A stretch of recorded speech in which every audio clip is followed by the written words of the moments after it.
All right, we're going to start our optics unit. And we're going to start out with how we see. All right, and we see when light hits an object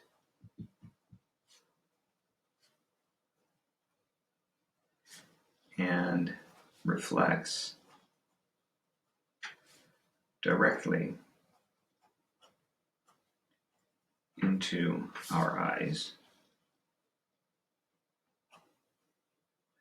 our brain knows that light travels in a straight line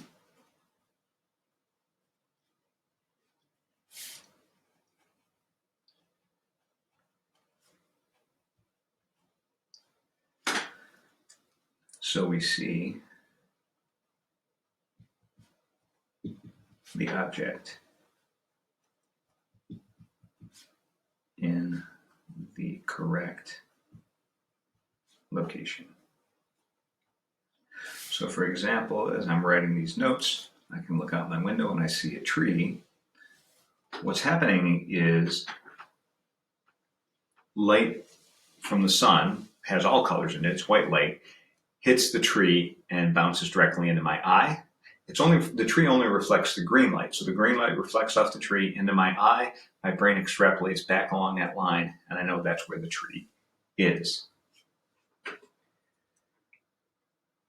So images form when light gets bent. Okay, our brain assumes the light went in a straight line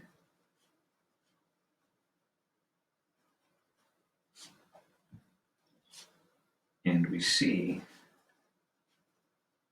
the object in a different place. Okay, so we're going to use the word object for the thing we're looking at, and an image is when we see that object in a different place. And the most obvious example of that is a plane mirror. And because when I look in a mirror, I see myself in the mirror, I'm not really back there, so that's my image. So this is going to be our object. We're going to imagine a ray of light coming from the foot, hitting the mirror, and bouncing into the observer's eye. So we're going to call this the actual path of the light. So light from a lamp or something bounces off the foot, hits the mirror, and into the person's eye. But since the brain thinks that light came in a straight line, it actually thinks that the light came from back here. We're going to call that the apparent path of the light. Okay, and so he's going to see the foot back here. And that will happen for every point. If I take the hand here, it's going to bounce off into his eye, and he thinks the hand is back here, so above the foot. And what you end up seeing is the image of the person over here. Okay, it forms where the light seems to come from. And in this case, we can describe the image, and the image is upright. And that's always going to be true for a plane mirror. It is behind the mirror. And it turns out its distance is the same as the distance of the person in front of the mirror. It's the same size as the object. Now we know that it's reversed, left and right. And we're going to use this word, and we'll talk about this more in a little bit. It's what's called virtual, which means the light doesn't actually get there. This light ray started here, hit this, went this way. It was never back here. This just seems where it came from.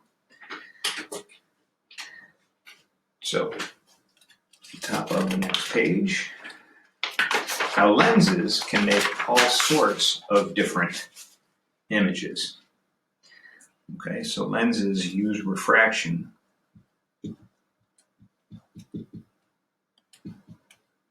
to bend light.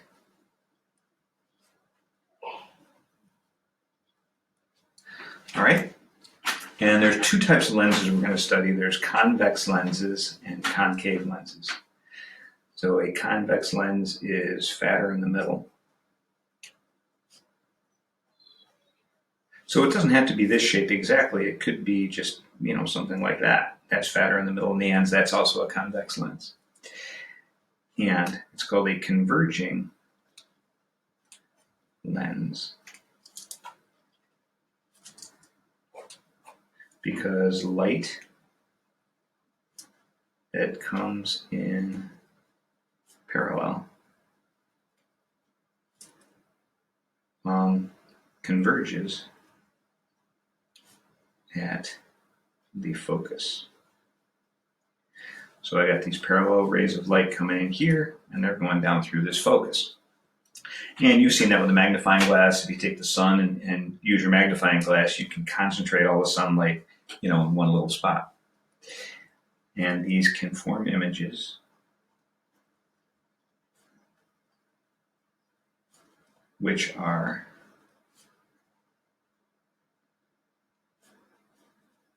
they can be upright or inverted. So there's one difference with those in a plane mirror. Plane mirrors only make upright images. These can make upright or inverted, upside down. They can be magnified or shrunk. And they can be real or virtual.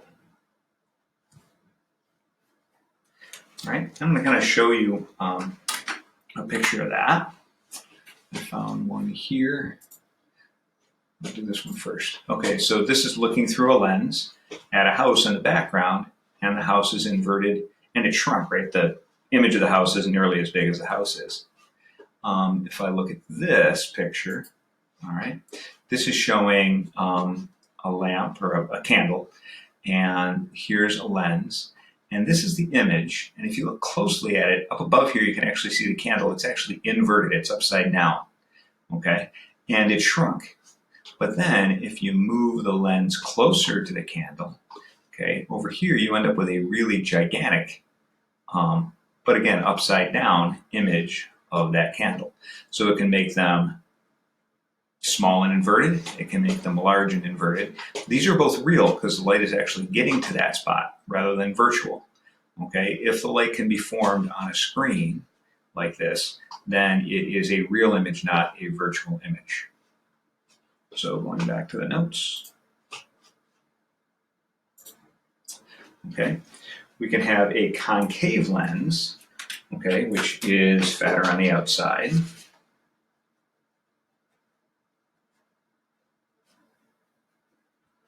So it doesn't have to look exactly like this. It could just be something like that, maybe. Okay? Anything that's fatter on the outside is going to be a concave lens, and that's called a diverging lens. Okay? And what that means is light that comes in parallel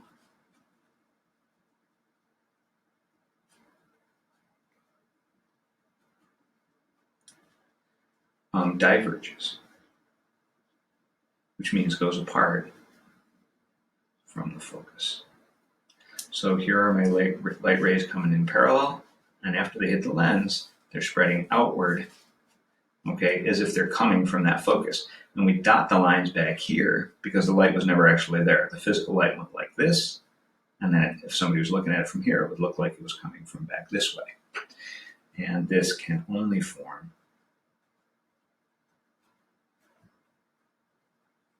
upright,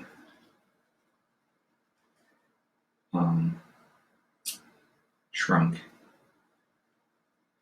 and virtual images.